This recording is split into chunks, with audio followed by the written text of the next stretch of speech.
First up here right now at 11 o'clock, it's the early alert. Stormy spring weather is ahead for all of Kentuckiana, and now's the time for you to prepare. Hello, everybody, and thank you very much for joining us tonight. I'm Doug Proffitt. At this time tomorrow night, strong storms with possible tornadoes and lots of heavy rain will be moving through Kentuckiana. Today, the city of Louisville focused on clearing out storm drains ahead of what could be record rainfall. It's just a matter of making sure everything is as free and clear of debris as possible and that it's ready to go. And we'll have crews on standby that whenever the rain comes in, if they need to be booked overnight, they are. Cheryl Lauder with MSD talking to us today. Flooding a top concern for many in the Louisville area. So WHAS 11 night teams Alex Dieter and photojournalist Emma Gefter spent the evening checking out one spot that will flood first and fast. That's the Ohio River and Harrods Creek and Captain's Quarters restaurant. Just getting all hands on deck, getting ready to evacuate again. People enjoying the last few hours of sunshine on the patio at Captain's Quarters.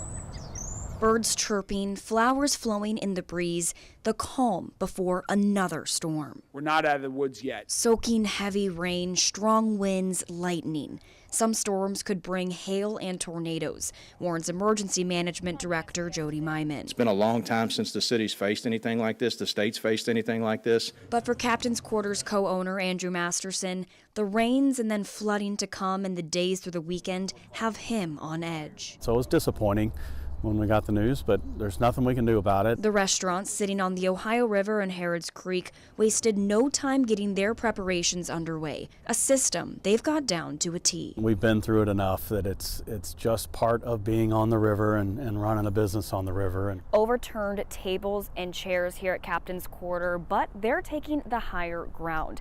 This is one of the many preparations that the restaurant is doing ahead of the potential flooding. On the inside of the restaurant, years of living through flooding have taught Masterson a thing or two. We learn something different each flood. We make changes. Tile floors, non-porous walls, stainless steel fixtures, floodproofing the restaurant on the river. The last flood back right after Valentine's was about 3 feet deep in the building. Less than 2 months ago, the restaurant was doing the same preparations. Here you can see the floodwaters covering the floors. This time they're calling it for it to be about 6 feet deep. So where we're standing right now, it's probably 10 feet over top of our heads here. It's unusual that we get 2 in a year. 2 so close together. Masterson left hoping these storms don't add another notch to their wall, marking how high past floodwaters have gotten. No, there's always a chance that we don't get the rainfall that they're calling for, and we've done all this for nothing, but you can't take the chance that we get more or just as much, and if you didn't move out, we lose everything in the building. Ready for whatever comes out of the sky. In Louisville, Alex Dieter, the WHAS 11 night team on your side.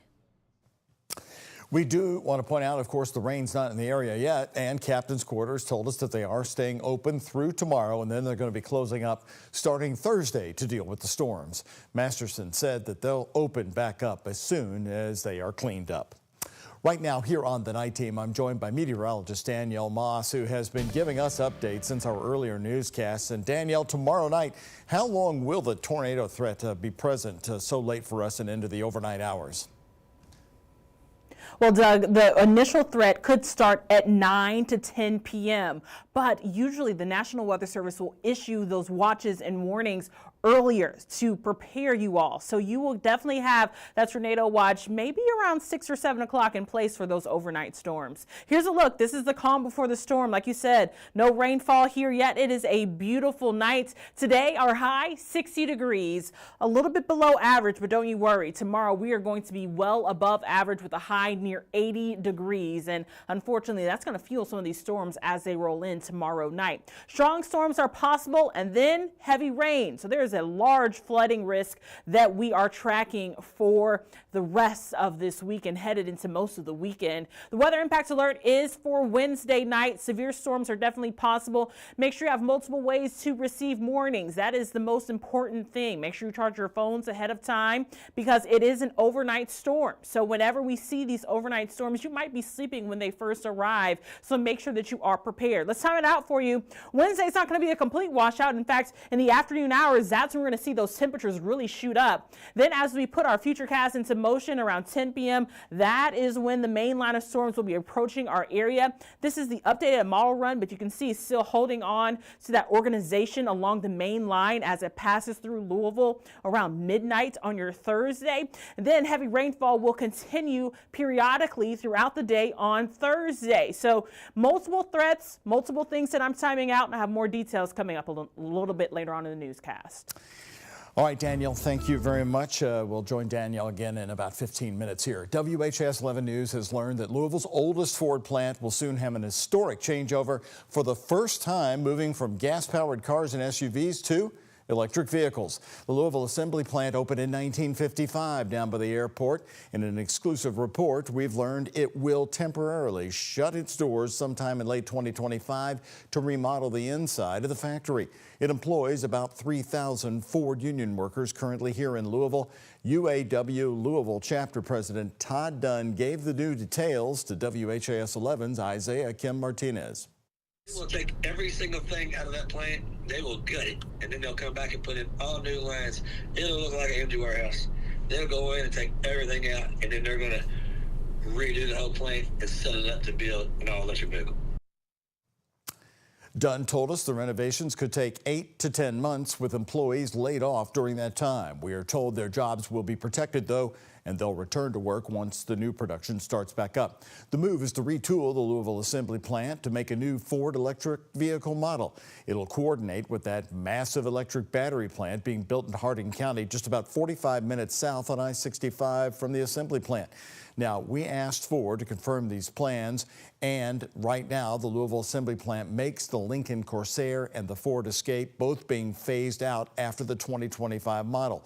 Ford did respond to WHAS11 News tonight, saying they committed a vehicle to the plant in 2023 and will have more details to share later. It certainly comes as we're seeing local customers now racing to make their purchases now on car lots before Donald Trump's new auto tariffs kick in. Isaiah Kim Martinez and senior photojournalist Alyssa Newton have that story. Ford dealers like Collins Auto Group on Bardstown Road have been stockpiling supply. We think it's a great opportunity for consumers because inventory on ground currently is all tariff-free. About 90 days worth of inventory, General Manager Shane Collins says, ahead of President Trump's tariffs on cars assembled outside the U.S. and the foreign parts American automakers like Ford import. So I think sooner rather than later for their buying is better. This Ford Mustang Mach-E, an electric vehicle put together in Mexico, with 18% of its parts coming from our neighbors to the south. Some economists expect these increased costs to be passed down to the consumer. I do expect there'll be some slight increases at some point. Do not know when those will be, but I think they'll probably be several weeks away or a couple months away as opposed to, tomorrow. As far as overall increases, I don't expect them to be near as drastic as they've been talking about. Folks here at Bill Collins Ford say they've already heard from customers saying they moved up their shopping timeline months. We know dealerships acknowledge they'll likely have to raise prices at some point.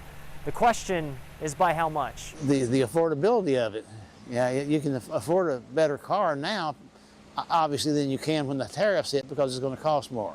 Bill Byers talked to us after buying a new car at Bill Collins Ford, saying he went quicker with the incoming tariffs in mind. Sure were, yes, major factor. Meanwhile, UAW Louisville chapter president Todd Dunn worries what impact sticker shock could have on Ford's union factory workers and production. How many vehicles we're going to build, and what's the need? Is it 3 shifts or 2 shifts? For any given plant. Is it 2 shifts or 1 shift? President Trump has made it clear the goal is to bring more car manufacturing into the U.S., and he believes the tariffs will convince more Americans to buy American. Isaiah Kim Martinez, WHAS 11 Night Team, on your side. Local health departments are now facing potential budget cuts as well, but today those were challenged in court. The federal government is ending COVID-era grants. That money funds child vaccinations, rural health care outreach, addiction treatment, and a lot more. Here in Kentucky, Governor Andy Beshear's office estimated the state may lose $148.8 million if the cuts go through. That's why he joined a lawsuit with other states to fight for the funding. In southern Indiana, the grant funds give Clark County's health department more flexibility. Every dollar spent on public health is brought back, several times later down the road in savings for our citizens and our taxpayers. On the federal level, layoffs of over 10,000 employees began at the CDC. Fired staff members worked at the National Center for Environmental Health, Substance Abuse, and Mental Health Services Administration as well. A retired CDC worker, Barbara Marston, was part of the protest against the layoffs, which she says could have long-term impacts on our public health. CDC saves lives, CDC actions save money. So cutting these people is doing the opposite. It's going to cost lives. It's going to be devastating to the economy. It just doesn't make sense. U.S. Health and Human Services Secretary Robert F. Kennedy Jr. has posted on social media saying that they are eliminating, quote, an entire alphabet soup of departments while preserving their core functions by merging them into a new organization, end quote. Right now, new at 11, similar cuts happening to the Department of Education in Kentucky. Education Commissioner Robbie Fletcher saying the U.S. Department of Education ended COVID-era grants effective last Friday, and they ended it 1 year early. Fletcher says the state has paid out more than $5 million that they expected the federal government to reimburse.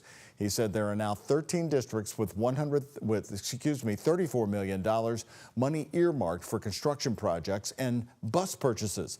The largest project that was being funded, a cybersecurity project to protect school data.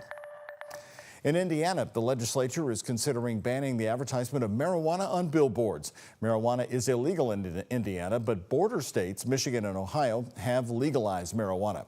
Sponsored Republican State Representative Jim Pressel says the northwestern county in Indiana that he represents sees many of these billboards. The amendment would ban the ads, but some argue it violates free speech. It received pushback from a handful of witnesses in the advertising and billboard industries.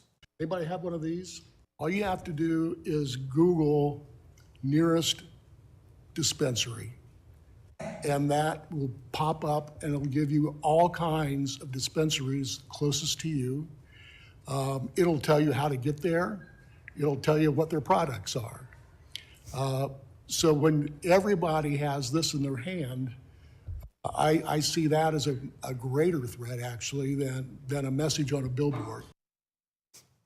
We could hear a lot more debate on this amendment if the amended bill goes before the full Senate.